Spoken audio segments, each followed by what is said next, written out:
Over to you then.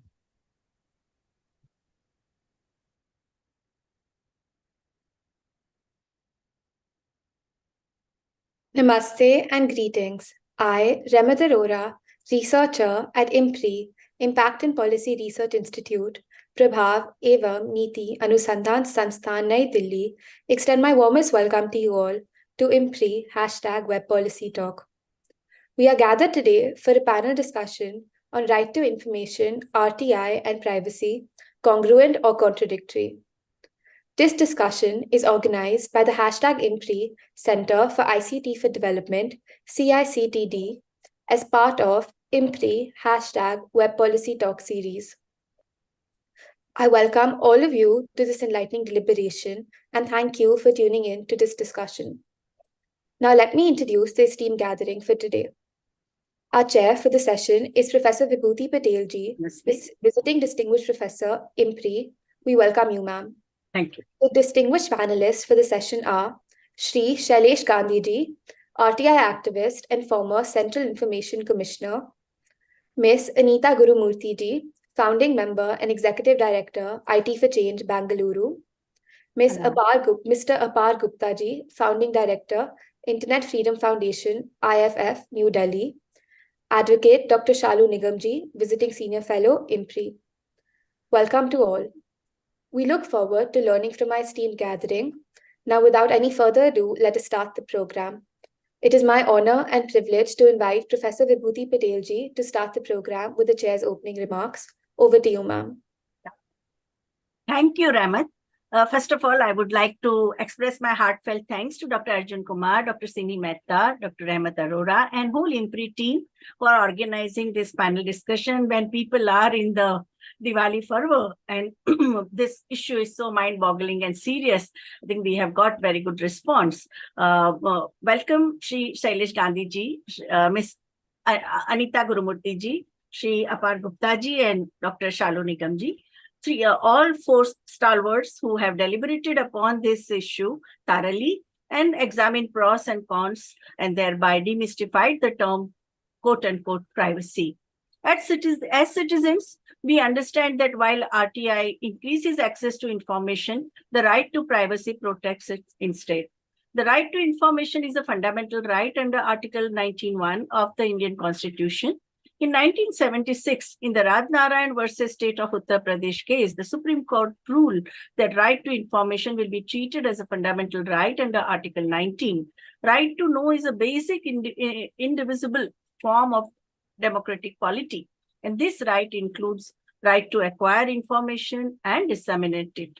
Right to information is necessary for self-expression, and it is an important means of free conscience and self-fulfillment. On the other hand, under Article 14, 19, and 21 of the Constitution, right to privacy is a fundamental right, like Justice Puthuswamy versus Sweden of India case that challenged the constitutional validity of Aadhaar scheme.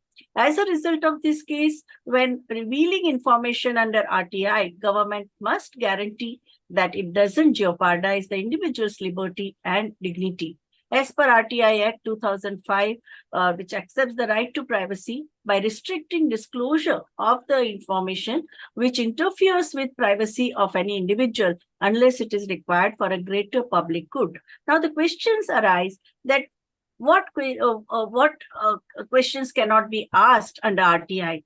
On what ground RTI can be rejected? Or what are the limitations of RTI Act 2005 and which information cannot be given in RTI? Now, the public release of ChatGPT, an AI-powered chatbot by OpenAI in November 2022, have brought in new challenges. After major public debates among think tanks, tech companies, politicians, and judiciary, on 11th of August 2023, Government of India introduced a codified law on subject of personal data protection, i.e. the Digital Personal Data Protection Act 2023. And it is known as a DPDP Act. And provisions will come into force, like they have a lot of debate have happened, and a lot of questioning is also happening among the state and non-state actors. Now, it is in this context that today's panel discussion gains a major importance. And my first question is to Shailesh Gandhi ji, that what is your response to right to information and privacy? As the title of panel discussion says, are they congruent or contradictory? Over to Shailesh bhai. Thank you, ma'am. Thank you very much. I'm indeed thankful to IMPRI for holding this discussion at all, because this is a very important discussion which needs to happen. It appears, according to various sources, that there is a conflict between right to information and right to privacy. I would submit that you can read them congruently and ensure that both rights are fully protected, and make a small presentation based on that. Who's going to help me with the presentation? Or do I share my presentation? Yeah, you can share. We have started sharing. Okay, fine. It's in a working mode. Yes. Right. So fine. Right. RTI Act, privacy, Supreme Court rulings until 2010 and Constitution are congruent. This is a peculiar situation. Until 2010 or 2005 perhaps, Supreme Court rulings on right to information talk of one strain. After 2010, the Supreme Court tune seems to have changed as far as right to information is concerned, and privacy seems to be gaining great importance. Another thing I'd like to share with you, at least I know 3 Indian languages reasonably: Hindi, Marathi, and Gujarati. In all 3 languages, I'm unable to find a word for privacy. If anyone can find a word for privacy, I'd be very happy to learn that. Now, as Mrs. Patel mentioned, this is a fundamental right in Article 19(1)(a), protection of certain rights regarding freedom of speech, etc. All citizens shall have the right to freedom of speech and expression. This covers freedom to speak and express and to publish and get information. Now, once a right is given to me, it can only be restricted through the Constitution. Even by passing a normal law, without a constitutional amendment, my right cannot be constrained. Permissible restrictions on rights under Article 19(1)(a) are given in 19(2). Nothing in subclause A of clause 1 shall affect the operation of any existing law or prevent the state from making any law, insofar as such law imposes reasonable restrictions on the exercise of the right conferred by the said subclause in the interests of the sovereignty and integrity of India, the security of the state, friendly relations with foreign state, public order, decency or morality, or in relation to contempt of court, defamation, or incitement to an offense. I would submit that privacy would be covered by only 2 words, decency or morality. The rest of the words do not affect privacy, is my contention. And Section 7(1) of the RTI Act categorically states that the only reason for denial of information are given in Sections 8 and 9. These are the only reasons based on which information can be denied. And therefore, my submission is privacy must be read into the law with reference to whether it violates decency or morality or not. And we'll take a look. Next slide, please.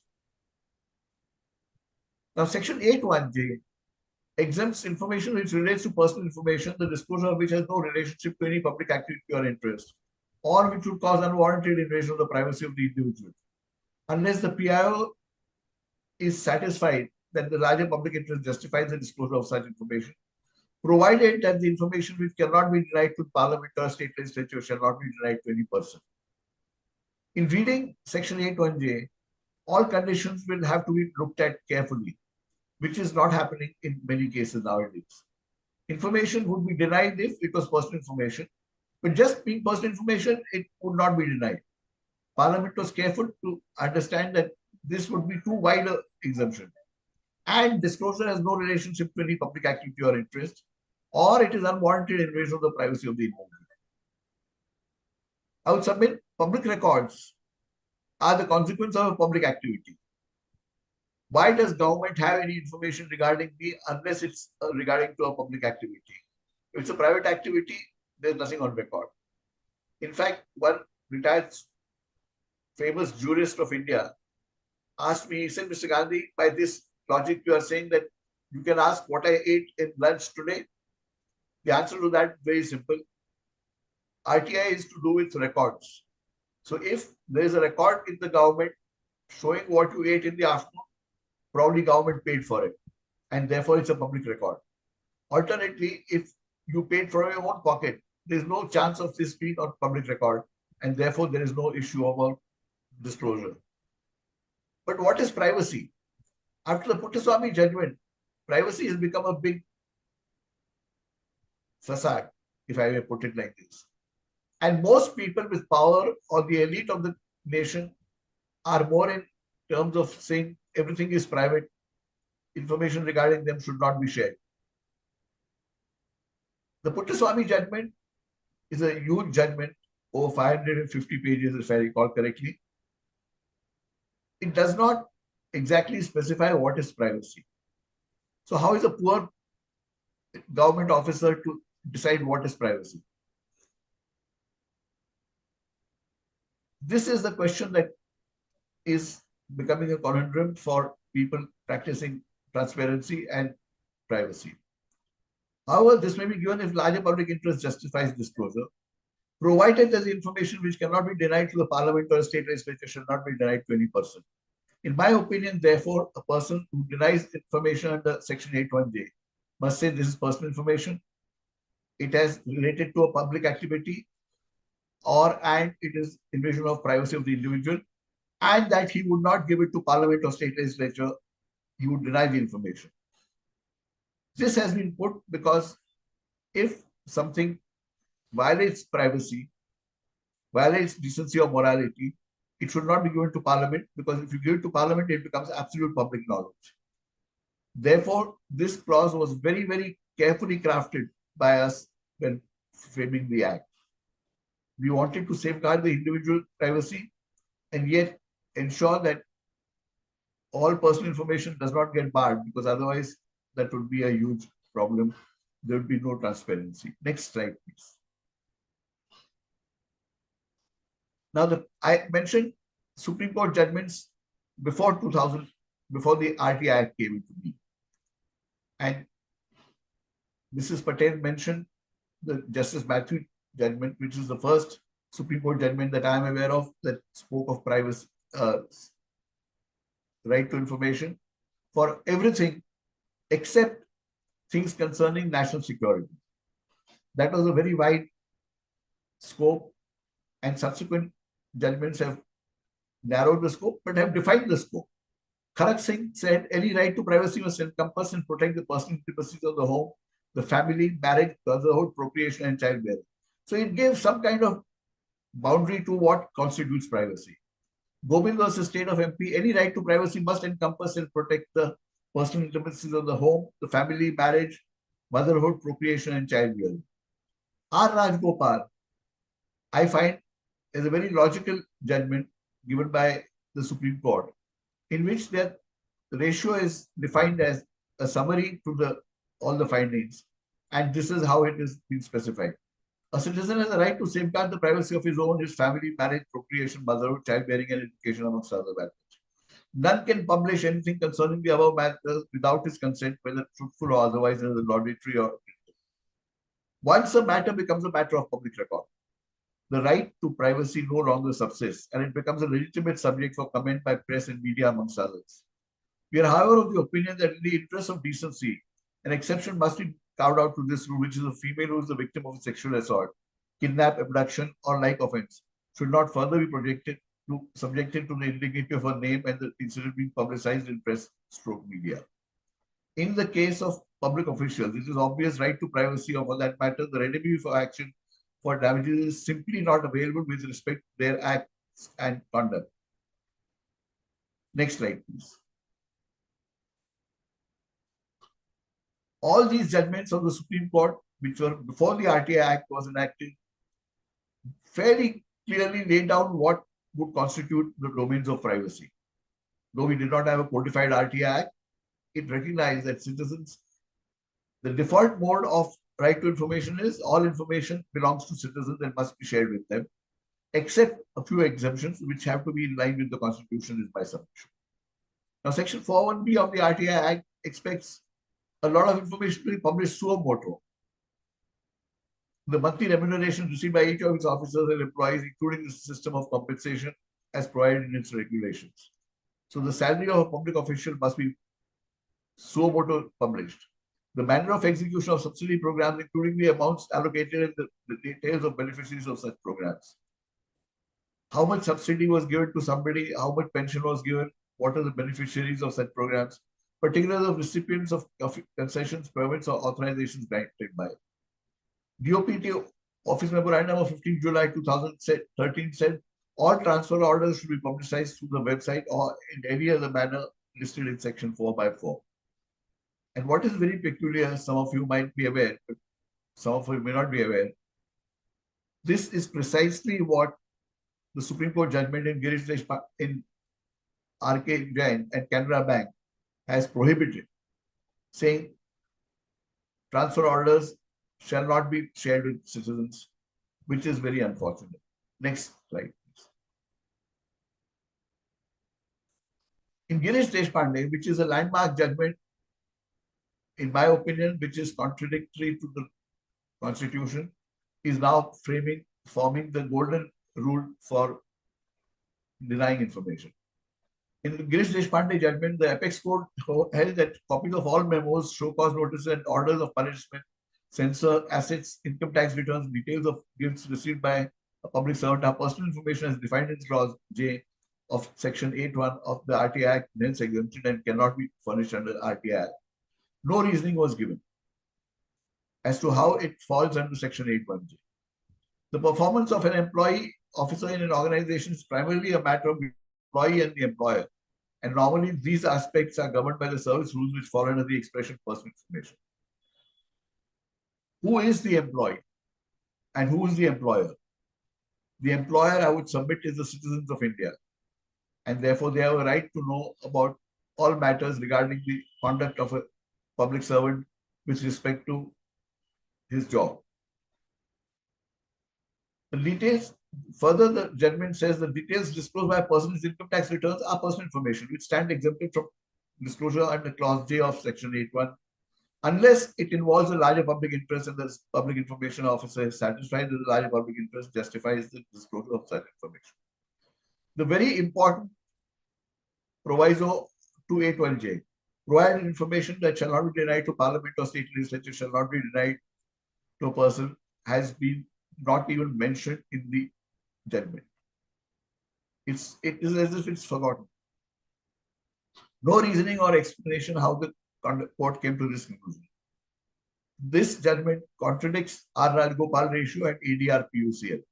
In ADR PUCL, the Supreme Court ruled, this was again before the RTI Act was codified and came into existence, that citizens had a right to know about the assets and criminal charges against those who want to become public servants. That was the basis on which the ADR PUCL judgment was made by the Supreme Court of India. Now we are told that those who are public servants, citizens don't have a right to know about their assets and their salaries, etc. Which is very peculiar. To me, it is almost like saying, if a boy and girl want to get married, they must make certain disclosure about each other to each other, so that both are aware about important matters. But if they get married, then they need not make the same disclosures to each other in their lives. I find it very difficult to understand. Subsequent judgments have treated this judgment as precedent. Can you take the slide slightly up?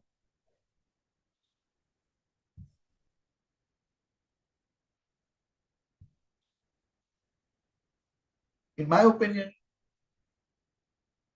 the Girish Deshpande judgment should be considered per imperium, since it contradicts R. Rajgopal ratio and ADR PUCL.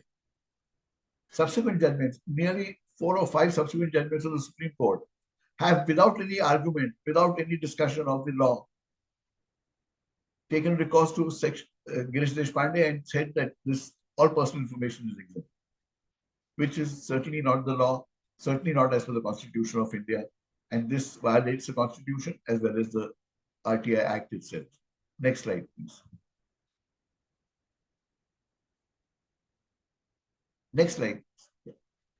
Now, another way I look at this is does the government have the right to violate the individual citizen's privacy routinely? Under extraordinary circumstances, the answer would be yes. But routinely, in routine activity, does the government have the right to violate the individual citizen's privacy routinely? The obvious answer to me is no. Hence, most information that government takes in a routine manner must not be denied to citizens. If I apply for a ration card, it's a public activity, it's a routine activity in which information that is sought should not be considered as invasion of my privacy. If I apply for a ration card, apply for concession, apply for pension, all of these are routine activities. I would go and stretch and say even income tax. Income tax filing is a routine activity. If it is violating privacy, it should not be allowed. Public records must be assumed to be not violating privacy. And this is the ratio of the R. Rajgopal judgment also. If the government's collecting the information routinely violates privacy, it should be opposed. If someone believes that the routine collection of information about a citizen is violation of privacy, this must not be allowed. This has been reiterated by the R. Rajgopal judgment when it says, once a matter becomes a matter of public record, the right to privacy no longer subsists. In RTI, one can only seek what is on record. Hence, personal information collected routinely must be recognized as not violating privacy unless it violates decency or morality, in which case it should not be shared with Parliament as well. This is very important. Not a single Supreme Court judgment which accepts this refusal of information for 81J quotes or deals with the proviso to the law, which is information that shall not be denied to Parliament or state legislature shall not be denied to any person. Next slide, please. Now, despite this, because of the R. Rajgopal judgment, the kind of refusals are myriad. I'm just giving a few. DOPT refused a request for total number of annual performance appraisal reports of IAS officers pending presently for over 1 year, 2 years, 3 years, and 4 years, claiming exemption under Section 81J. No name was sought. The only thing that was sought was numbers. And DOPT PIO very imaginatively said, it is relating to persons. Therefore, it's personal information, therefore shall be denied. Request for details of MLA funds was denied, saying it was personal information. Details of beneficiaries of PM fund, amount spent on Amit Shah's security, and so on and so forth.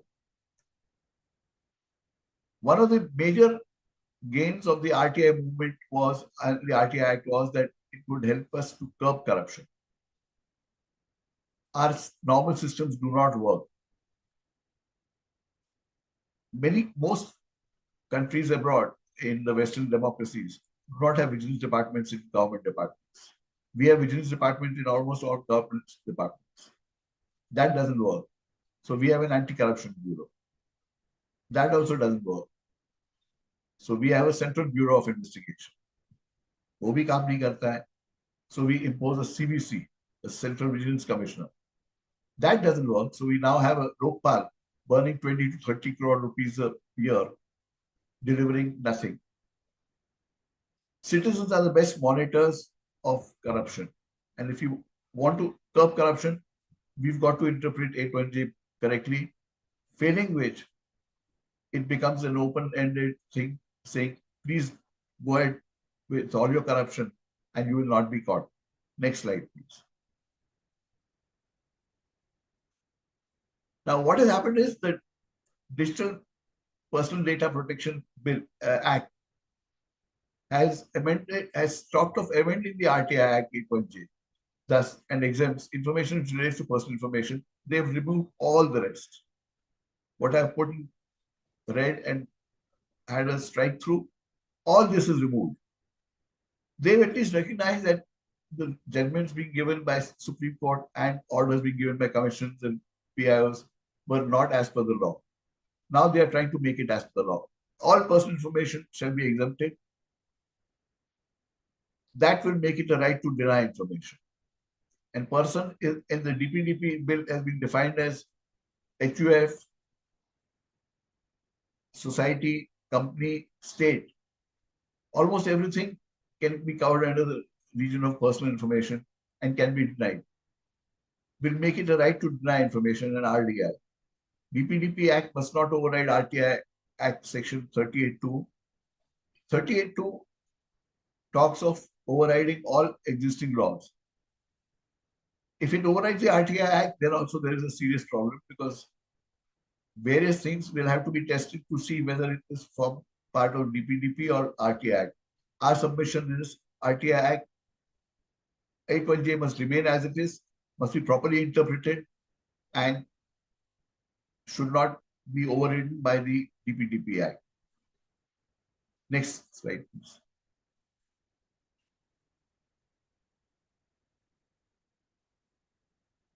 Exempting all personal information violates citizens' right to information beyond what Article 19.2 permits, and hence is unconstitutional. Section 38.2 and 44.3 constrict Article 19.1a beyond what is permissible in the Constitution. Citizens must discuss this and ensure that their fundamental right is not constricted. This will also severely limit citizens' actions to curb corruption. If citizens do not defend their fundamental rights, they are failing in their duties as rulers of their democracy. Share this presentation with groups of friends. Next slide, please. Okay, we'll close this. Thank you. Thank you very much.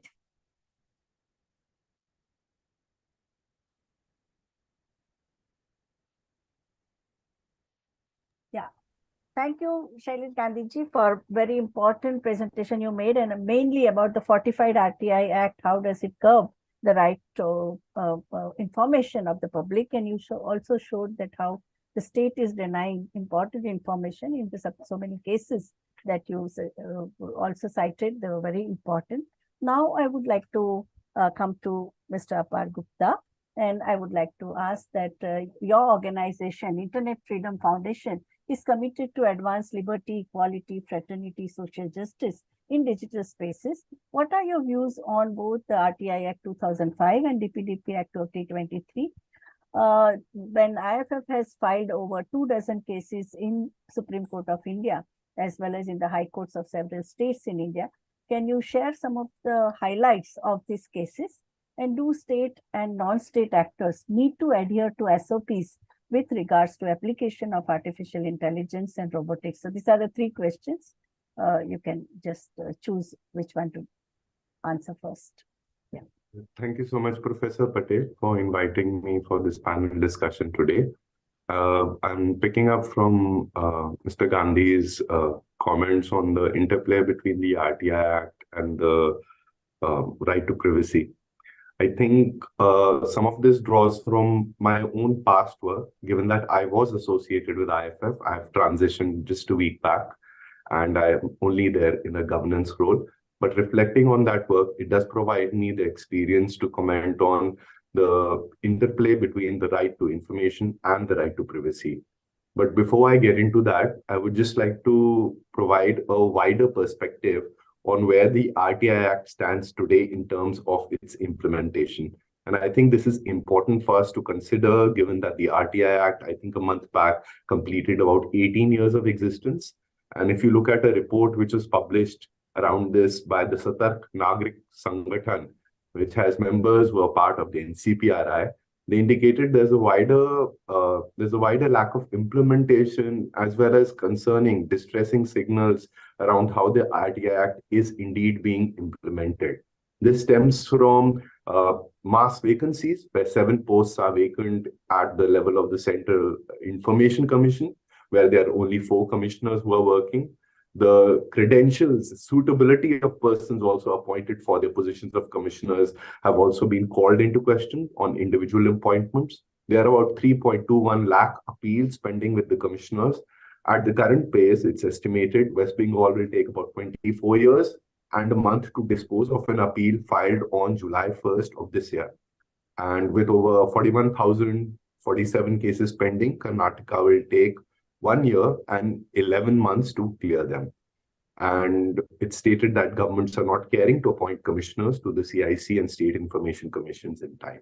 So why this is important and part of the present discussion is that I feel that it's important to also recognize the wider challenge to accountability, which is arising in India today, because the RTI is a pioneering, it's a fundamental legislation which is there to ensure that people know why decisions are being taken by government, what is the basis of that reasoning, and quite often that is being obstructed by throwing a wrench in the very mechanism of providing accountability to the people under this act. So there are wider problems which are emerging.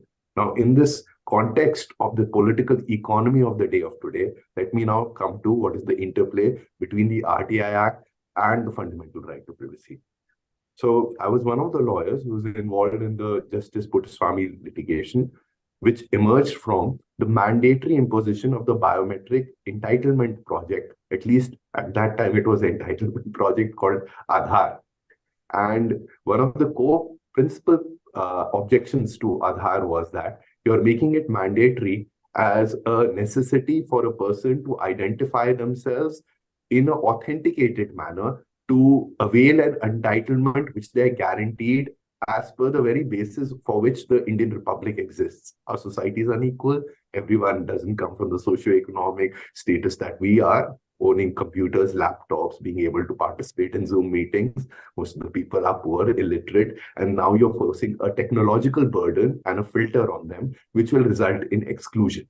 And privacy was one part of a larger challenge, which included the absence of a law for Aadhaar, which was required in a way to provide accountability. Now you're rolling out such a massive program and you don't have a statute itself, which defines the contours, which creates an organization, which makes it accountable. So it comes from that perspective. And also there were petitions also alongside that, which were on points of welfare entitlements. So we need to view it from that perspective. And here a technical plea was raised by the Union of India that due to certain inconsistency in precedent where larger benches had at earlier decades, around the 1950s and 60s, not recognized the fundamental right to privacy because it was not expressly carved out. And then subsequent cases were holding that the right to privacy existed, but were of smaller benches of the Supreme Court. It needed to be dealt by the Supreme Court to resolve and iron out this inconsistency in the court's precedent. Now, numerically, a higher judge bench decision is usually binding, but it seemed like it would not be so in the case of the right to privacy.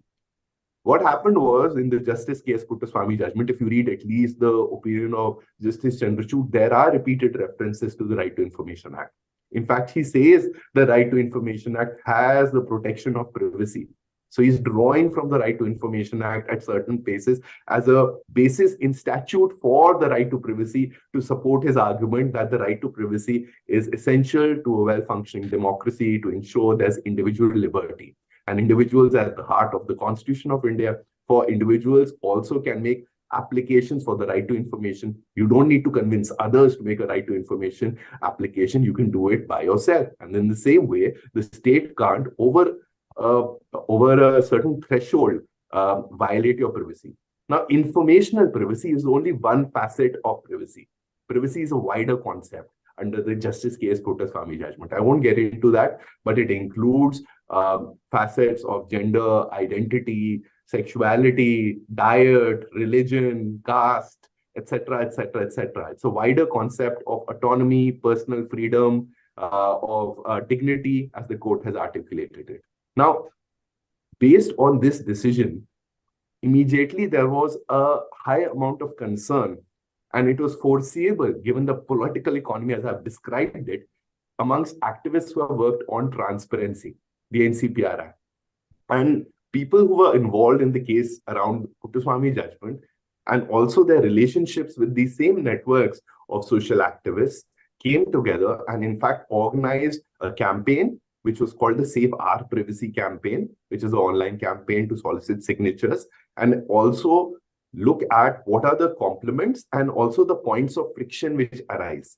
And there were joint statements, there was a workshop which was made, and I'll read out from one joint statement actually, which is endorsed by members of the NCPRI, and Anita is here, it's great to see her, it's endorsed by IT for Change.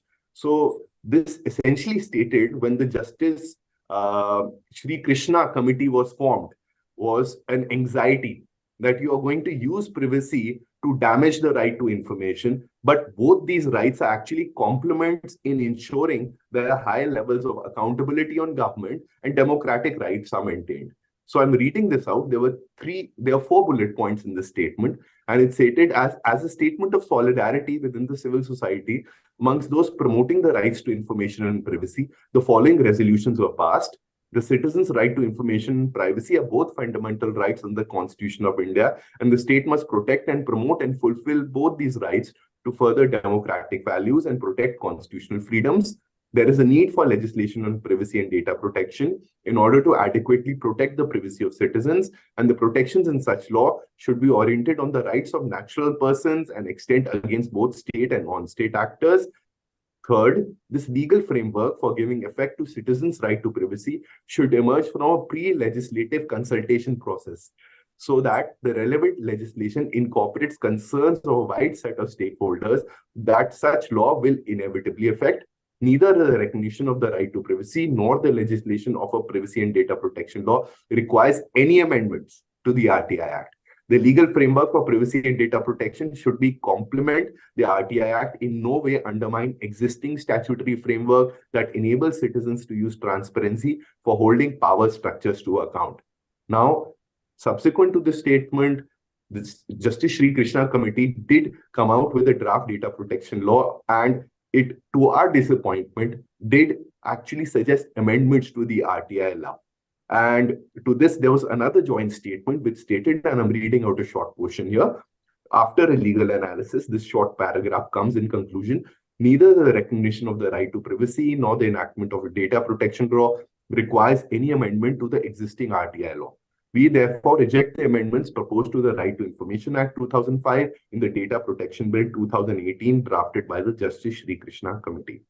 What this shows is that, to a large extent, there is a understanding amongst communities which in fact are not distinct. I think quite often they are common, of people who have worked on the right to information and the right to privacy. And this understanding emerges from the political economy in which there is a resistance by power structures in our society to avoid accountability and to make people who lack power in society, not through statute and through institutional frameworks, be able to hold them to account. Okay. Now, let me just end this by stating that what is the actual position which is there today? The Digital Data Protection Act, which has been passed by Parliament, it's also been notified by, it's also been published in the official gazette after the President's assent, but has not yet been notified by the central government, and hence does not come into effect, has indeed amended the RTI law, which is under the Right to Information Act 2005, specifically Section 81J. I'll just read out Section 81J, explain it briefly, and then explain the amendment, which will not take me more than 2 minutes. So so thank you so much for your patience. I'm just reading it out. So if you look at Section 8, it starts with Section 8.1, and it says that notwithstanding anything contained in this act, there shall be no obligation to give any citizen. So it's saying that you should not give any citizen anything related to the things which are mentioned in Section 8.1. And then J says information which relates to personal information, the disclosure of which has no relationship to any public activity or interest. So this is purely personal information. It does not have any relationship to any public activity or interest, or which would cause unwarranted invasion of the privacy of the individual, unless the CPIO, the Central Public Information Officer, or the State Public Information Officer, or the appellate authority, as the case may be, is satisfied that the larger public interest justifies the disclosure of such information. So what is this saying? This is saying that you cannot give this information if it is unwarranted invasion of the privacy of an individual, but you can still give it, and it becomes warranted if it is to the satisfaction of the decision-making authority that the larger public interest justifies the disclosure of such information. So it means it can invade a person's privacy, but it is justified because it has met a public interest. It further states in a proviso, provided that the information which cannot be denied to the Parliament or state legislature shall not be denied to any person. So what does the Digital Data Protection Act do? The Digital Data Protection Act replaces this completely by saying that simpliciter information which relates to personal information. Now, what this does is it removes this key ingredient of satisfaction of larger public interest, or the specificity and the precedent, which disappointingly may not always be positive, but to some extent did provide certain information commissioners the ability to require information which may have links to somebody's private personal information. And theoretically now, if any personal information is disclosed by a RTI application, such as the name of a contractor who has been awarded a contract, let's say for the construction of an overhead bridge which has collapsed, okay, and it holds the name of the engineer who's inspected that site, okay, now it can be argued in a perverse manner due to the language as it exists on statute today that such information cannot be provided, which brings me back to where I started. It is the political economy of today on which I've been writing much more frequently and have been arguing that our recent legislations around technology are essentially demonstrating that there is a shift and a danger to our democracy towards very visible forms of centralization of power and authoritarianism. Thank you so much. Thank you. I think very important point that you told about the centralization. The state has been empowered, the people are not. But how would you see the recent debate on artificial intelligence and the kind of encroachment to privacy that's taking place? So it's important for us to understand how artificial intelligence is actually a label. It's kind of like a misnomer, but we use it because it's the representation of a number of different technologies, which are vision recognition, or it may be generative artificial intelligence, which relates to when we put in certain input, which gives us certain output, which may be an answer, maybe an image, maybe a video. It may also have other assisted qualities, such as image correction, enhancement, etc. So that's generative AI. Most of the debate which has emerged in India today is from generative AI. But if you look at the wider field of artificial intelligence by itself, how it relates to privacy and information, I think work which should be done much more, which has been done already to a large extent, has been the use of vision recognition in cities as a form of policing, which is around facial recognition, right? Does it actually satisfy the public policy goals for what it is rolled out? Are the implementation issues around that? Does it actually improve safety and security, or it's a scarecrow? How much money does it take as opposed to street lighting and better policing, which can be there in public spaces? Does it make people much more vulnerable because people who hold power in society get to police those who do not hold power in society through methods of facial recognition? Does it lead to incomplete context, which can lead to criminal prosecutions when there are disturbances which occur, etc., etc., etc.? So I think the debate around AI by itself, which relates to both right to information and right to privacy today, in India at least, is at a very, very nascent stage. And it's not only with respect to a debate. I think it's a complete absence of will of our lawmakers to legislate. For instance, the Minister of State for Information Technology, who holds the portfolio under the business of allocation rules to possibly consider legislation around this, has repeatedly voiced around industry summits kind of a reluctance to look at legislation or regulatory intervention or even consider it in terms of if there is a need for it. What's happening to a lot of AI around AI conversation in India is people who will have access to those technologies or even be collaborators in building around them will be the ones who will benefit more than the ones who will not. And this will result in deepening gaps and inequality, as it's been noticeable even with earlier forms of technology absorption in India. Thank you. And also the state's role in for surveillance, applying these technologies for surveillance. We have seen hundreds of our students have suffered who took part in the Gateway of India. demonstrations and all. Now, too, some of them have not received their results and their degrees. So their future is jeopardized. That also we have seen. Now, I would like to ask, thank you, Mr. Apar Gupta ji. Now, I would like to ask Anita ji. How digital technologies contribute to human rights, social justice, and equity? Because many of your research projects and your activities have been around that also. But at the same time, when corporatist and statist powers that are shaping the internet, and I think ample examples were given by the previous two speakers, what can common masses do to make these spaces more egalitarian and free from violence? How do you promote certain feminist approaches to women's digital age citizenship from your organization?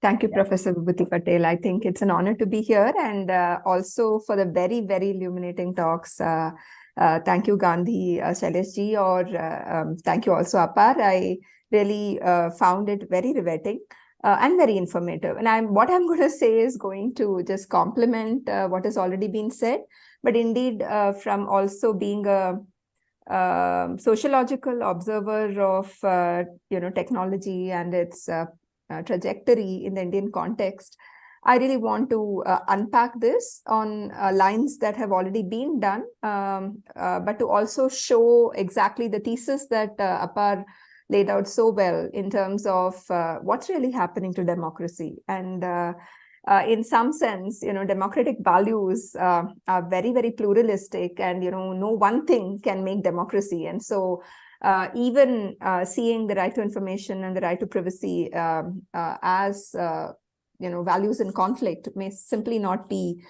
a useful or a productive starting point at all.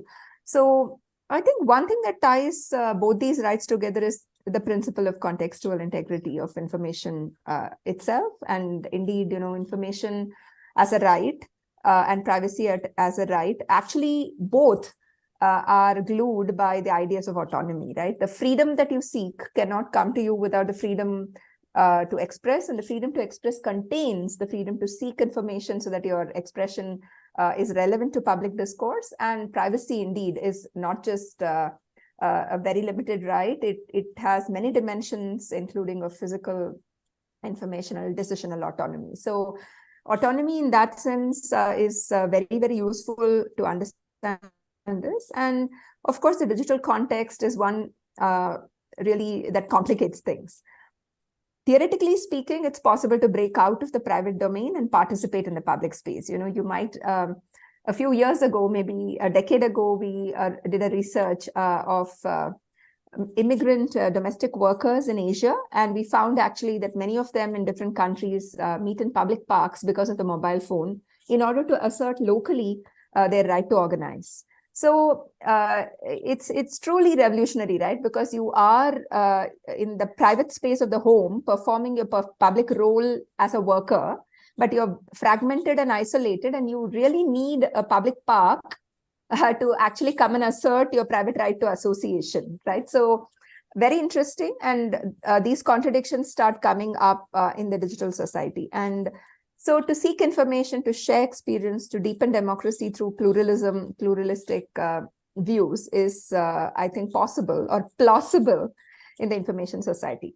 Unfortunately, and also, like Apar described, the political economy or the powers that be in the current context, in the arc of digital society, we really see that surveillance capitalism, the state and the market under surveillance capitalism, have really not allowed the potential of digital technologies to turn out in the way in which your right to publicness and your right to privacy can materialize. So I would not only be interested in the right to information, but I would, in a larger sense, also referring to what you said, Professor Patel, about a feminist idea of right to publicness, right? You need to be visible, you need your voice to be heard, etc. So there is a bouquet of what might be termed as a loose set of rights, which are a right to publicness. So today, unfortunately, we have through the data sphere, the technologies of data, the power to break down individual behavior into,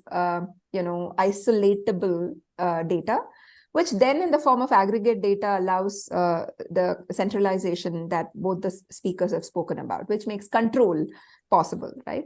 And the traditional conceptions of privacy that focus on the right to be left alone, in the sense of a zone of private action free from intrusion, is not enough to uphold privacy rights in this context. So, which is why, many jurisdictions have in the past 4 to 5 years grappled with what we now understand as the personal data protection law, or a different sets of laws in different jurisdictions. So the old dichotomy between public and private life no longer adequately describes the structural, cultural conditions of digital subjects. We are very different publicly and privately, and simultaneously in public and private spaces at the same time, through also our data duplicate avatars that exist in many spaces. And all of this is not really a matter of frivolity, but I think these are extreme complexities that also will complicate the realm of the law as we know it.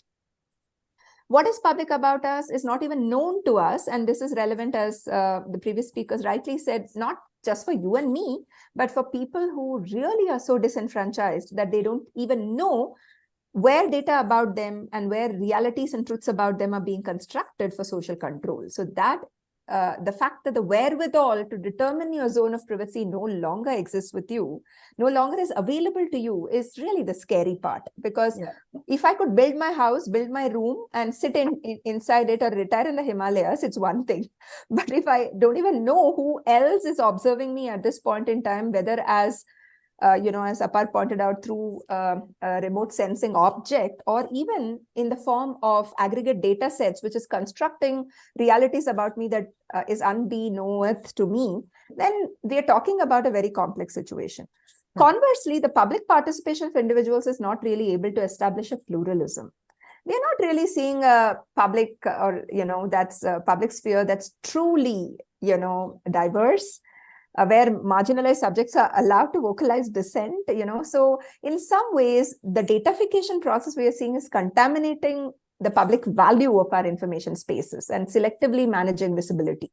Who can be visible, when, for what, for spectacular, the silly deals, that is the sense of the publicness that is manipulated. So the question here is then about enabling the public to remain a space of contested ideas, and the private to remain a space which can allow us to hone our individuality for social participation. We don't want the privacy so that we can actually do our own thing in our own ways, because we'll all turn insane, being in that isolating privacy. We need privacy that enriches, right? That empowers, that enables us to be nourished enough to participate in society, which is the Gateway of India metaphor that you used, which then is a double-edged sword. You're out there, but you're able to be, let's say, treated in a manner in which the state excess depreciates your right as a citizen. So now I just want to echo what has been actually argued by both the previous speakers, but just in a shorter way, I just want to say that today, in the context of India, at least, I would say that there is incoherence in the way the law is articulating personal data sovereignty and the agenda of territorial data sovereignty. So I really feel that there is an eagerness because of the market power of, being on the, in the data market, controlling the data market, on account of which articulations of data sovereignty tend to really come from a statist imagination rather than from a personal data sovereignty imagination. Yesterday, the center, news items covered the fact that the center is considering a directive for big tech companies to mandatorily make data, anonymized personal data in their possession, shared in government-backed databases. Theoretically speaking, the idea that, private sector should share information for public interest or public purposes, I think is a very, very valid claim. I think it's vital that entity or the sovereign entity called the corporation cannot have more human rights than human beings. But we live in an epoch when that sovereignty is somehow transferred from individuals to corporations, and therefore normatively the public underpinnings of the social data commons have to be established, that it's public and it's a social data commons and it cannot be privately held for private profit alone. But I think we are going to actually have to contend with more than just the ownership and IP, intellectual property rights of this non-personal data, because of how our Digital Personal Data Protection Act is articulated. So when privately controlled data becomes public, then we actually have to see what are the guarantees we have. And I think both the previous speakers have actually spoken extensively about what the risks are in the current articulation of the law. And therefore, without getting into the sections I thought I would read out, I just wanted to say that even in the instance of the General Data Protection Regulation of Europe, everybody is crying hoarse about the way things have gone in the digital marketplace, because everyone says, look, you're tweaking with the right to explanation, you're tweaking with, the dark patterns and the right to know, and you're tweaking with many things, but you're doing all of this so that the digital marketplace can operate without any constraint. So the idea is not for human rights to exist without constraints, but the digital marketplace to operate, what they call, the exit barriers, entry barriers, of market actors. So we actually, in one of the pieces that my colleagues wrote, they said beautifully that we have a privacy right that is a caveat emptor, buyer beware approach. That one is forced as a consumer to be watchful and vigilant. Firstly, one is not given a right. One is given some kind of privileges as a consumer, the marketplace. And even those privileges come only if you're watchful and vigilant, so that you cannot question why your privacy was violated. What all you can say is that, well, on things that are not at all transparent or comprehensible, you just have to relinquish your rights. So just reading out one of these things that seems quite absurd, that the data fiduciary may process personal data of a data principal for any of the following uses. A, for the specified purpose for which the data principal has voluntarily provided her personal data to the data fiduciary. And please note what I'm going to read now, and in respect of which she has not indicated to the data fiduciary that she does not consent to the use of her personal data, which basically means that you have to really have some kind of, I think, divine ability to discern that my data may be put to use for these million different purposes.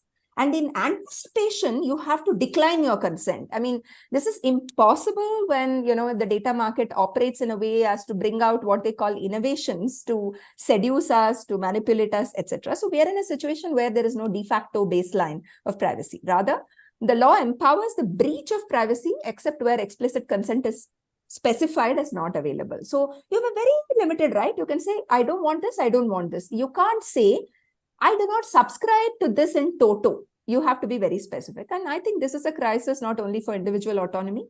It's a kind of a, I would say it's a kind of a, by design, structural inequality, injustice, right? It's in the public marketplace. The marketplace should be a public and scrutinizable space, but it is actually designed to skew the public marketplace to maximize private ownership of information and knowledge. Now, I want to just briefly come to the Right to Information Act's implementation, which has been characterized by many of the scholars and writers who've also spoken before me. In many ways, one is that it is suffering a slow strangulation, right? What Apar said 18 years ago was the vision that powered that law, and the rights that were obtained and codified as a matter of articulation of people's experiences. One of the things I read recently was the Tamil Nadu government not accepting postal orders for fee payment in RTI applications. So they've just said, like, you can't send postal orders to us. And a poor person, may not necessarily do Google Pay and GPay and all of that. And so if you actually, and of course about tardy appointments to information commissions and the backlog, Apar actually started with things that totally shook me. So in some sense, that's a problem. We also know one important thing in technology that IT for Change is studying is about open government data. Open government data is not implemented in ways that aid citizen transparency. Usually, even taking the example of the MG and REGS, which is really pivotal to the RTI movement, we see that algorithms and backend design of the MIS is not open source, APIs are not publicly available, and nobody can access how the aggregate statistics are actually computed, because we absolutely don't have a data dictionary, we don't have the formulae. And all of this then brings us to the question that all of yourselves have actually asked. So what are we doing all of this transparency for, and for whom, right? And therefore the latest developments in the name of innovation, right? Agri-stack, health stack, all of this are supposed to have these technological protocols which will allow for so-called innovation, but basically leading to a certain enclosure of the people's data commons. And therefore I want to just conclude by talking about a couple of things. I think we see a double whammy. It's really not a question of congruence, I think the congruence is desirable for democracy, and as Apar also stated, to even start the debate as a polemical tool, it's useful to posit them as, two separate things or sometimes things in conflict. But actually, we're talking about two sides of the coin, actually, So we are seeing an erosion of the public and a subversion of privacy. And, both are, I think, serious issues. And I think we need many more of those movements towards Gateway of India. But just to talk about a couple of things and why I see this as a double whammy coming from the work of IT for Change is really that one of the things, Section 8.1J that Apar spoke about, and how several activists have come together really to talk about the transparency paradox, right? When people in power and their information has to be in the public domain, we are actually seeing a certain reversal of roles where the small person has to be completely visible at all times and summonable by powers that be at all times, right? So you're really living a life on the edge, whether you like it or not. And the citizen in small letters has the duty to remain perpetually transparent. This has been codified in the law. The duty that you have to be perpetually transparent is being codified through the consent provisions in the PDP, which is that just notice or just be aware that your consent is treated as blanket, except for those small provisions where you might actually seek to withdraw your consent, right? So this perpetual transparency is a duty. This is never what we signed up for in the social contract with the Constitution. Mm-hmm. The citizen must be made visible to the powers, whereas a right to scrutinize power is rendered illegitimate. So I think, in fact, I want to also say something that disturbs me very much. In the law, you actually, in the, the data fiduciary or the board, the data board, which is supposed to deal with complaints, there is a provision which says, and it seems very, very innocuous, but it's actually shocking for those of us who study a political economy. It says a data principal shall not register a false or frivolous grievance or complaint with the data fiduciary or the board.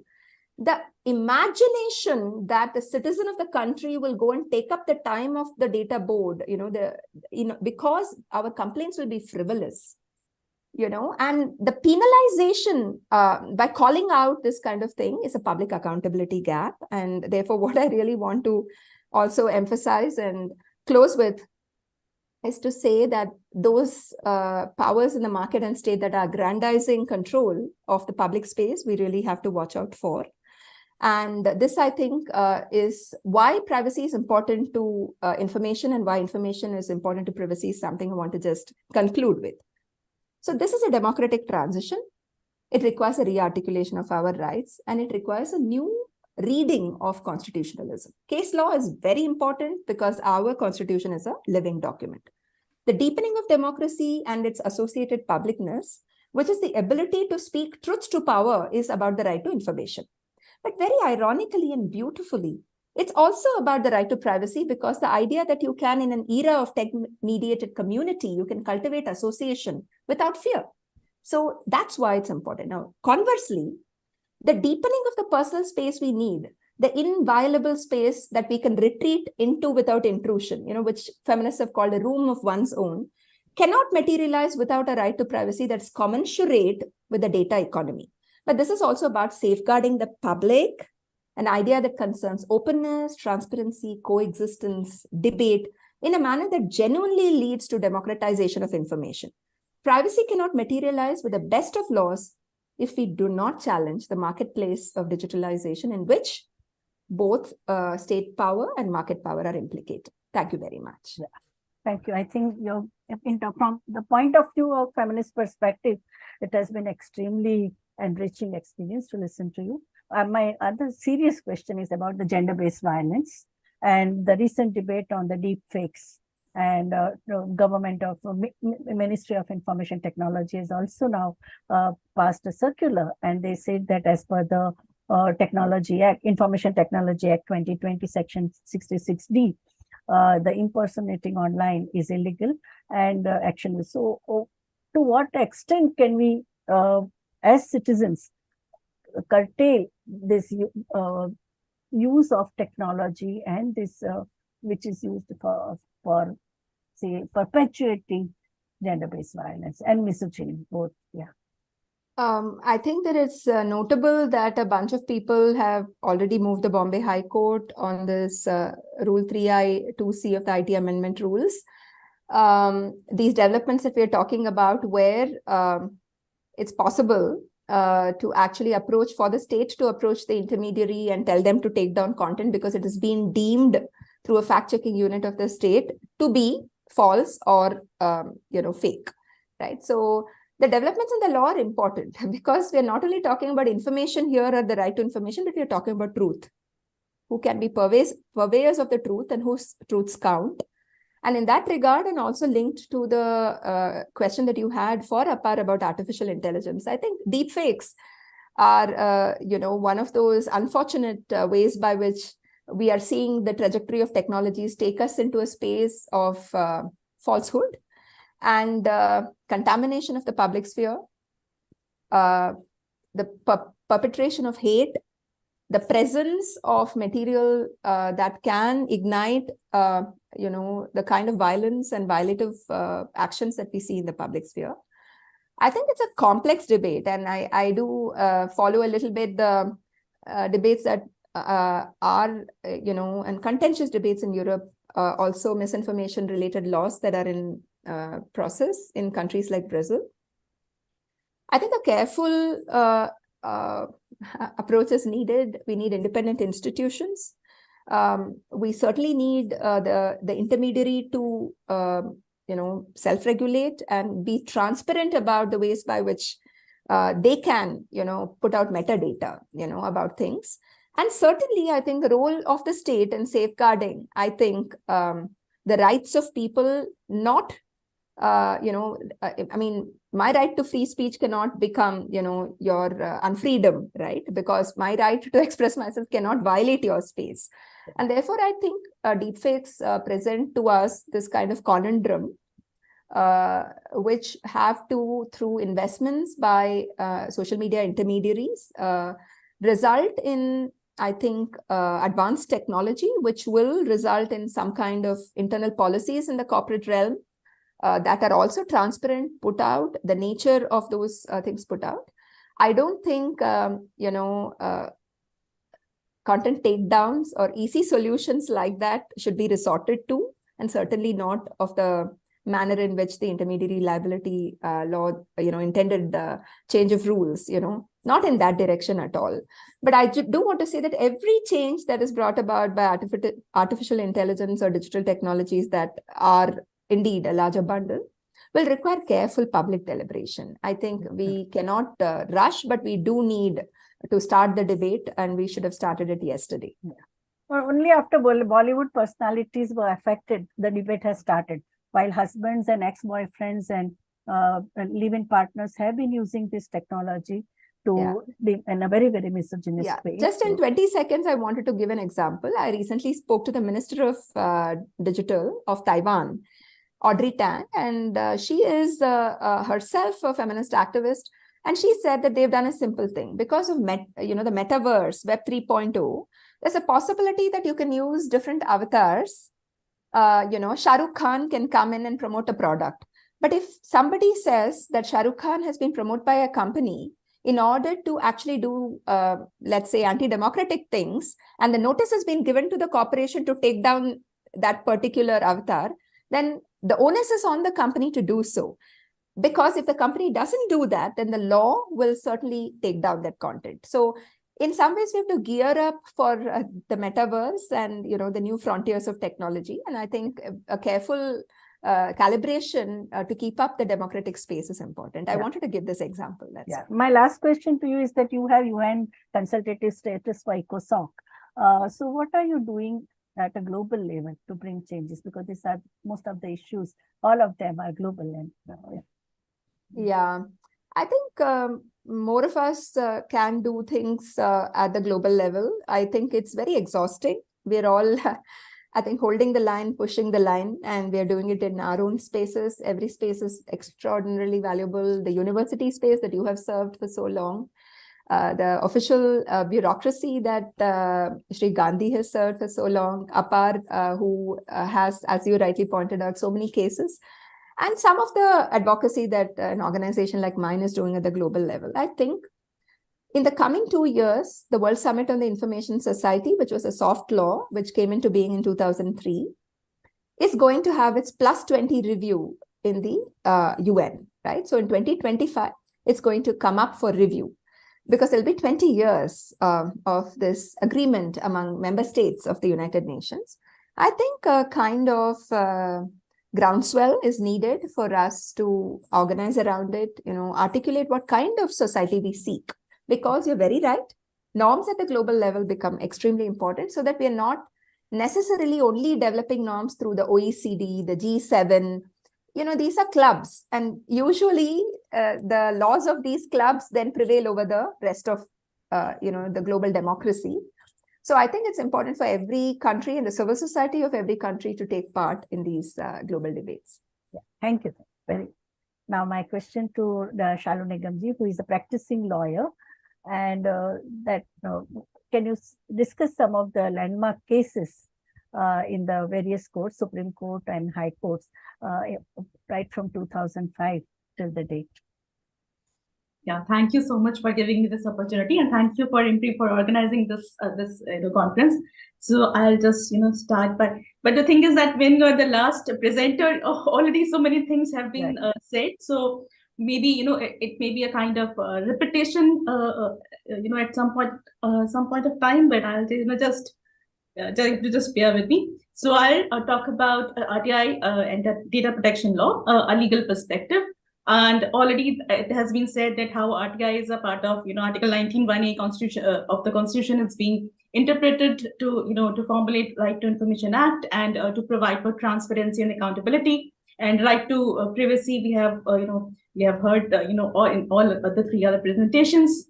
So these are two important fundamental rights, and right to privacy allow people privacy in their personal issues, and right to information allows citizens to hold various government departments accountable for important public affairs.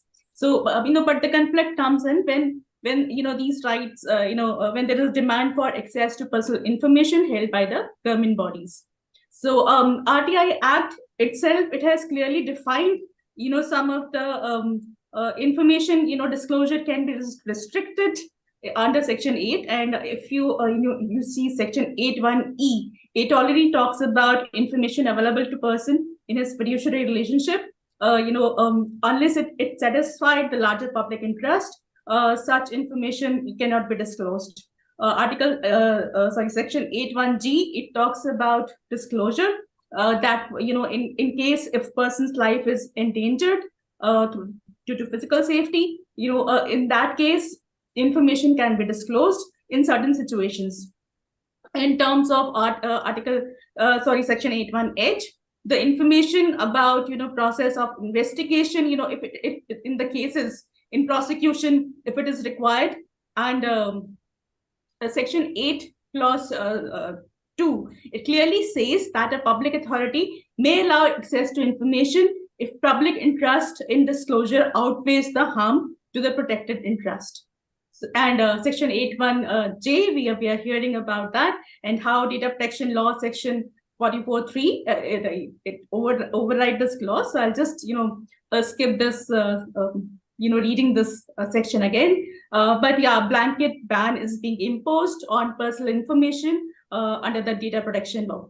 So and it imposed hefty fines. So but if you see in the past, Justice A.P. Shah report, it came in 2012, and this report is very clear about it says that disclosure under RTI Act should not be constituted as an infringement to privacy. So I'll just read 3 of the important sentences from this report. It says the Privacy Act should clarify that publication of personal data for artistic and journalistic purpose in public interest, use of personal information for household purpose, and disclosure of information as required by Right to Information Act should not constitute an infringement of privacy. It says further that Section 8 of the Act lists specific type of information that are exempted from public disclosure in order to protect privacy. In this way, privacy is the narrow exception to the right to information. So when contested, the Information Commissioner will use a public interest test to determine whether the individual's right to privacy should be trumped by the public right to information. It further says that when applied, the Privacy Act should not circumscribe the Right to Information Act, and additionally, RTI recipient should not be considered as a data controller. So and if you see the case laws, the debate between right to privacy and right to information is not new. In cases pertaining to privacy of person in fiduciary relationship, just as doctor-patient relationship, in a lawyer and a client relationship, a researcher and a subject relationship, we all know that how ethics and confidentiality and other rules, govern this kind of relationships. But the rule is very clear that privacy is a key component of individual autonomy, but it is not an absolute right. The provision of RTI Act, when properly interpreted, both are compatible. Privacy rights and RTI, they both are compatible. So, if you go by readings, theoretically reading both the laws, they are compatible. RTI Act generally does not require or permit disclosure of personal information to the third parties unless and until circumstances are unusual. So the question that arises that what is the meaning of term public interest? Who decide what information should be revealed, what is to be revealed, and how it has to be revealed, and what constitute public interest? So many of these questions are complex, as these involves ethic and morality. So in one of the case, the Central Information Commission, it upheld that the medical testing and the purpose of results should not be disclosed under the RTI law, as personal details of medical records have no scope of public interest. So, but in case if the individual is at risk, if he's suffering from a communicable disease, then the information could be made public. It could be made known to the family, but should it be made known to general public? So these are the questions which arise. So the code says that there is a medical code of ethics, and we all know that there is a confidentiality clause which is there, which says that there is a need to maintain confidence should be maintained between patient and doctors. In another case, the Bombay High Court laid down the mechanism to be made before the information can be made known regarding the third party. It says that information falls within the exemption of RTI Act. Then it cannot be disclosed by the concerned authorities. But if it serves larger public interest, then only you can disclose this information. Then there was a case which when somebody was asking for the record of the public servant. So should the record of the public servant should be considered as a public interest or a private interest? So there's a lot of cases like that. And another case where the appellant sought the copies of ACR, Annual Confidential Report of the employee. Now it says that it all depends on the integrity of the public servant. So this information is being denied. Now in 2017, Supreme Court says that information sought about the employee of a bank that is outside the ambit of RTI, and because it will not serve larger public interest. Girish Ramachandra Deshpande, this case has already been discussed by Mr. Gandhi, so I will not go into that case details, but then already it talks about how the employer-employee relationship is being governed. So but the right to privacy, again, in all judgments, if you see, right to privacy is not considered as an absolute right, but it has to be seen within the context of other rights, depending on the facts and circumstances of the case. So one of the case which came is in 2014, and where the CBI sought the Aadhaar data base, and the Supreme Court ruled against it, and it says that no information can be transferred even by the government entities without the prior consent of the individual who are the owners of this information. But in another case, it says that citizens have a right to know the names of willful defaulters and the details of non-performing assets of public sector banks. So it all depends on the case, the facts and circumstances. When the courts have said that how this right to privacy and right to information, you can come to some kind of balance can be achieved.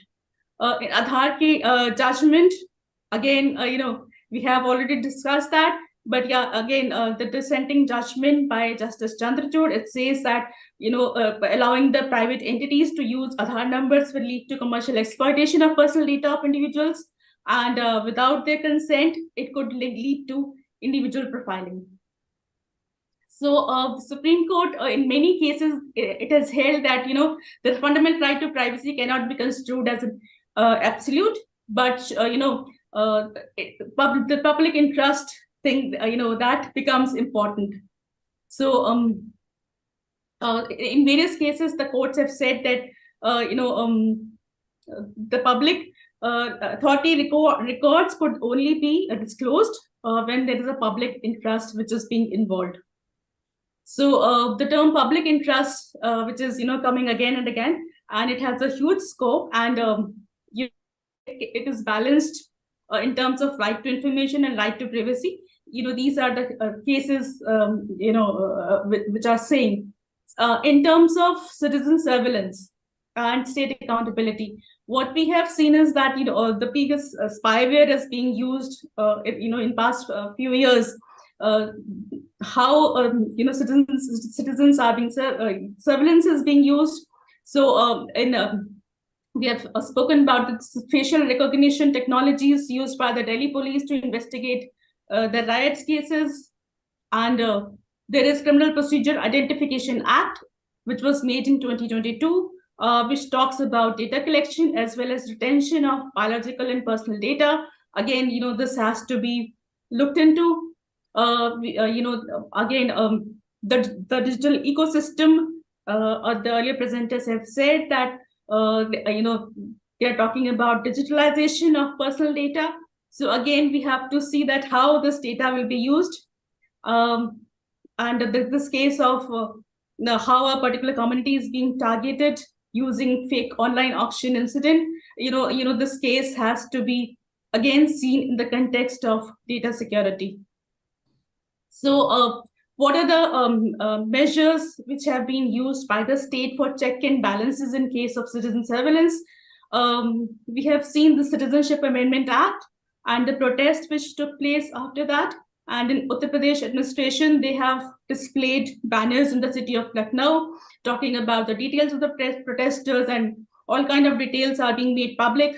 The Allahabad High Court has taken the cognizance of this case, and it says that this violates the right to privacy as enshrined under Article 21 of the Constitution. Now this case is again pending before the Supreme Court, but in the public domain, no discussion is being held on this kind of arbitrary exercise of the use of state power. And then I have some personal observation about the data protection law, as it is based on the concept of consent of the data principle to be obtained by data fiduciary. Now, it assumes that all people are internet users and all people have access to internet, but it is not clear that how much practical it is when the term consent in itself is misinterpreted, manipulated, and twisted in cases pertaining to the bodily autonomy, or even in insurance cases. As a lawyer, we all know that how in the cases of rape, the consent is being manipulated and twisted over the years, even by the courts. And in terms of insurance cases, a number of cases are coming where people are just signing the insurance forms, and when they come to claim the insurance companies use various reasons, to deny the claims. So, these kind of things are going on. So the experiences shows that in many cases, the concept of consent is being battered, shattered, and mocked down every day in the courtrooms. Then in terms of access to digital devices and internet, when the internet usage is very low in this country, so the law is silent on how one can take consent of people who are not using the internet, but their information is there on the records, like Narega and all those kind of things we have spoken about.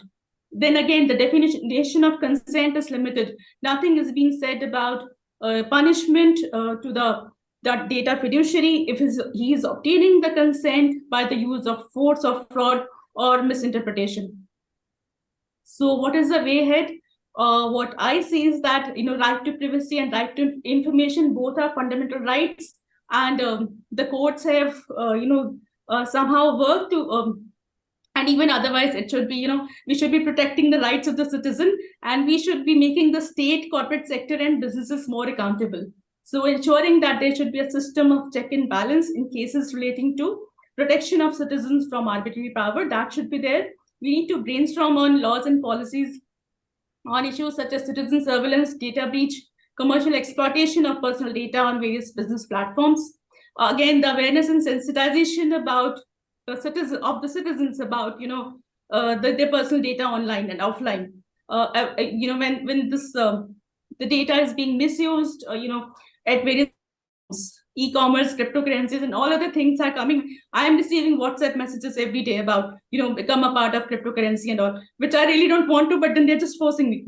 So these what kind of protections can a person take in that kind of situation? Then we need to take up more research on social legal dimensions of RTI, data protection, and information technology law, because the concept of consent, we need to understand the consent. This concept is not very well being permeated. We need a lot of discussion and debate around this issue. So I will end this presentation with this quote from one of the judgment by the Supreme Court in Anuradha Bhasin versus Union of India.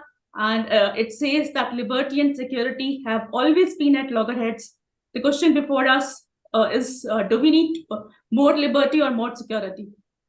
So, but the meaningful answer is that every citizen has adequate security and sufficient liberty, and the pendulum of preference should not swing in either extreme direction, so that one preference should be compromised for the others. Here we are here to only to ensure that citizens are provided all the rights and liberty to the highest extent in a given situation, while ensuring security at the same time. So I'll just stop here, and maybe we can take more on the. Yeah, thank you, Dr. Shalunagam, for giving so many important case studies and also the examples from the actual ground level, and that also gives us hope that we as citizens can also fight against such an overwhelming system and the structures and systems which are rooted in the political economy of inequality, intersectional inequality that we are facing. There are two responses. First one is Mr. Shukla Sen. Would you like to unmute and speak? Hello? He has written in the chat box. Are you there, Dr. Shukla Sen? Are you there? Hello? He has written his response in the chat box. And the second person is Dr. Baldev Siddel. He is from Nepal, and he has also responded on the this thing about how Nepal is also getting into Yeah, RTI. thanks for the invite. I don't have anything specific to tell beyond what I have already recorded. Okay, Thank you so so much. it's written. So would you read it, or should I read in the chat box what you have written? Oh, why don't you read it out? Okay.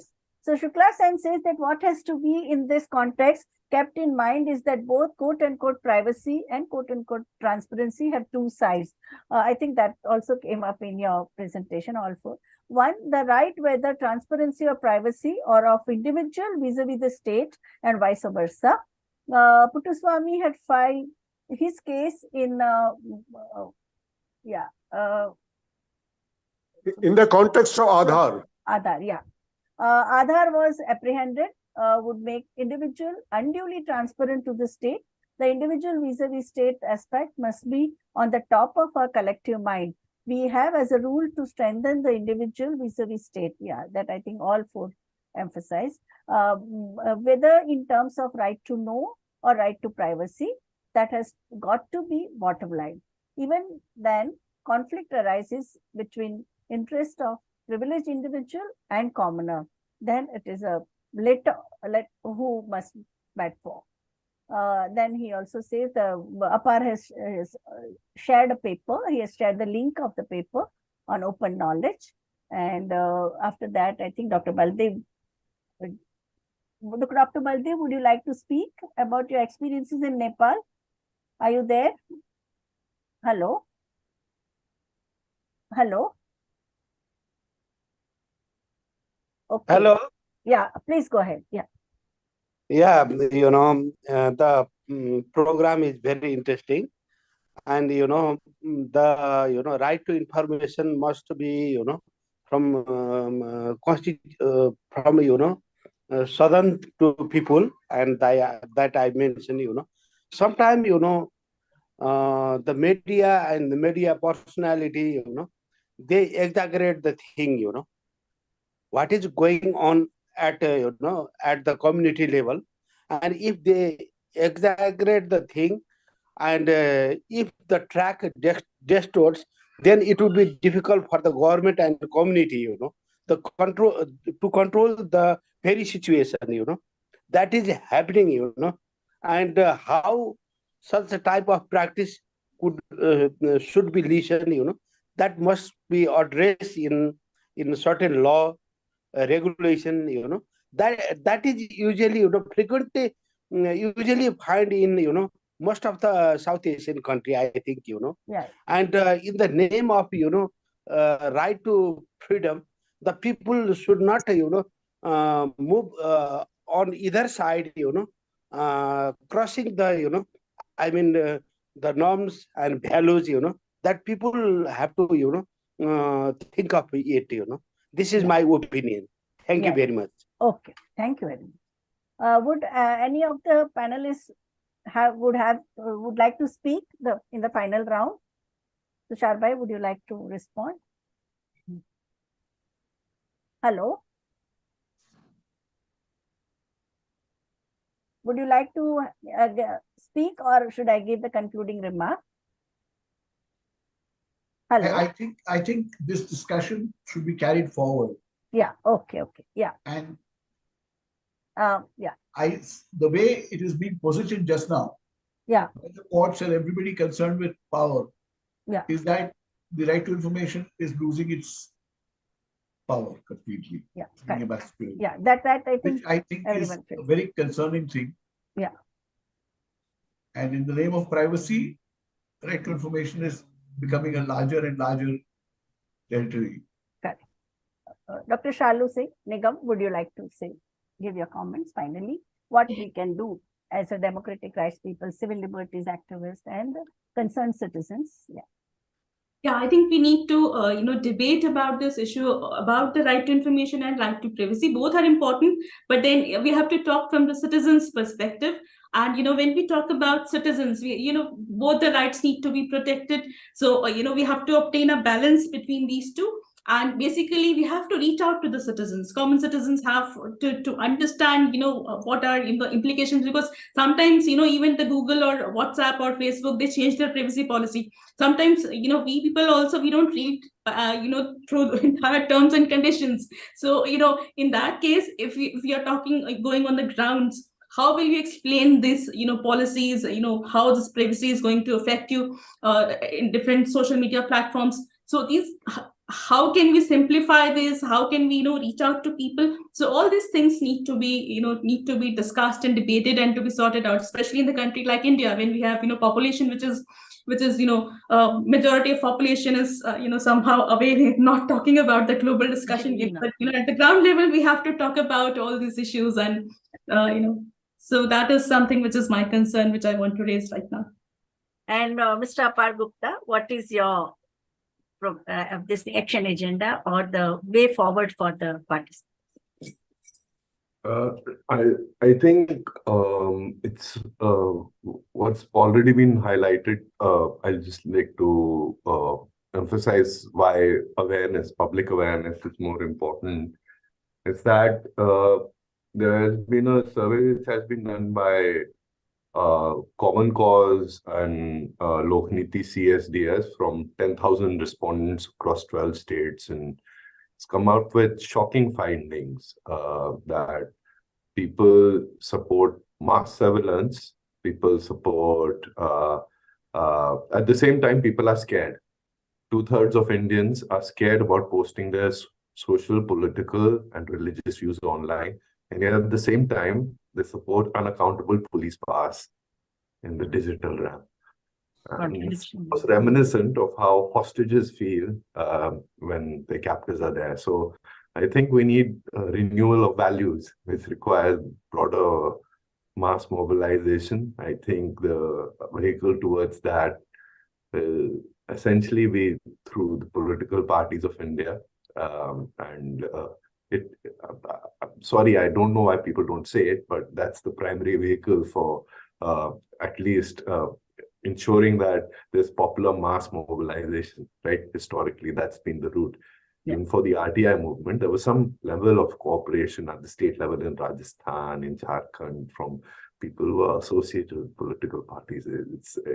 So when we say civil society, it includes that that section of society, and we've done our part to some extent, also looking at trade unions, farmer unions, given that this is a broader conversation. And here I think we can take lessons from people who have been working on environment, people who have been working on gender, Dalit rights over a period of time, okay? And also ensuring that the conversations we are having here today are not only in English, they're in Hindi, in other formats, they are done much more popularly, and they are much more inclusive. I think that's also necessary, to listen to people. What are the impacts from technology? It's happening. It'll take time. That's but I think mobilization, organizing around these issues is important as a issue which is an electoral issue. Yeah. Well, yeah, I think there is no other alternative than mobilization at a ground level. I think very important. That's, I think, now we would like to Tushar bhai, would you like to say something, or should I conclude? Hello.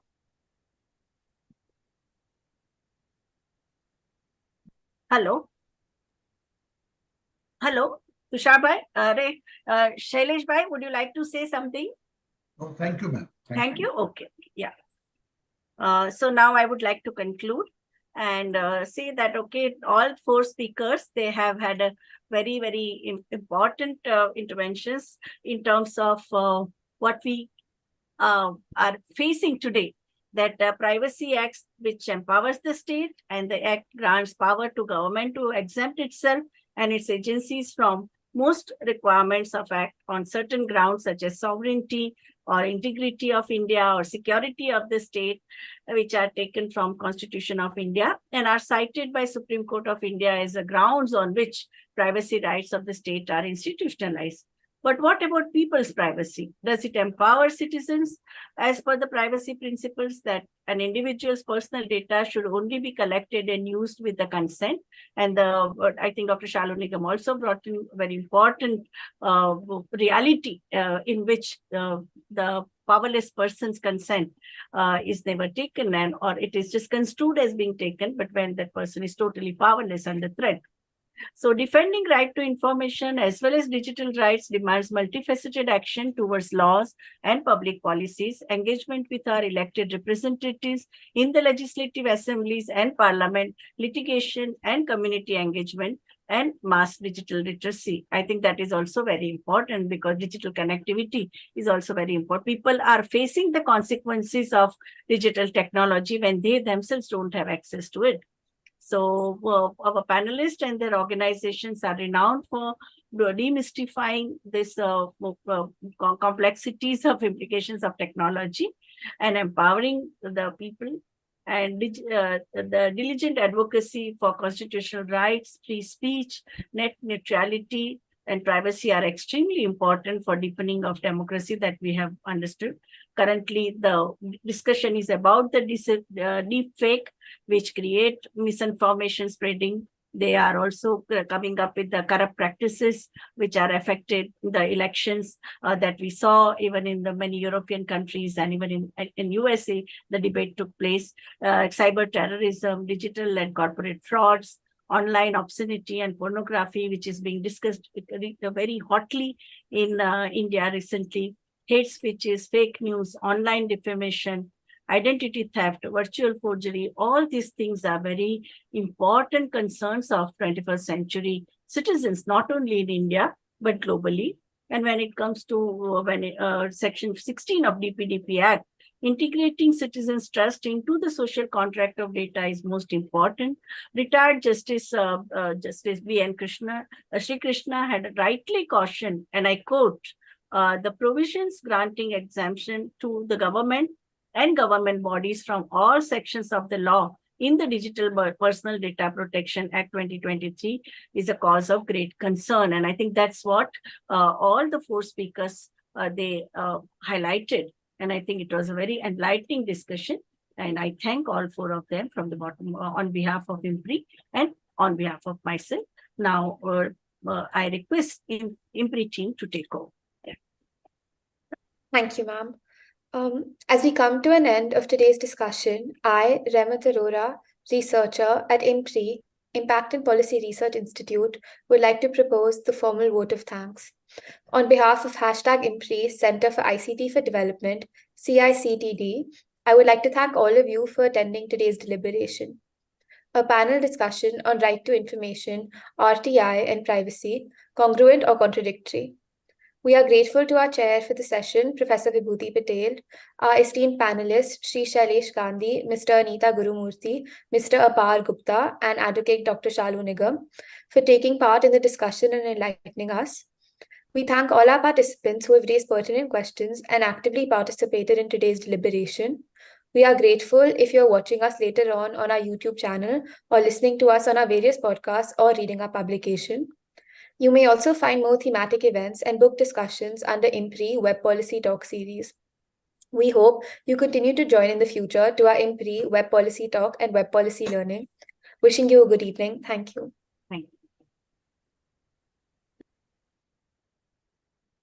Thank you, everyone.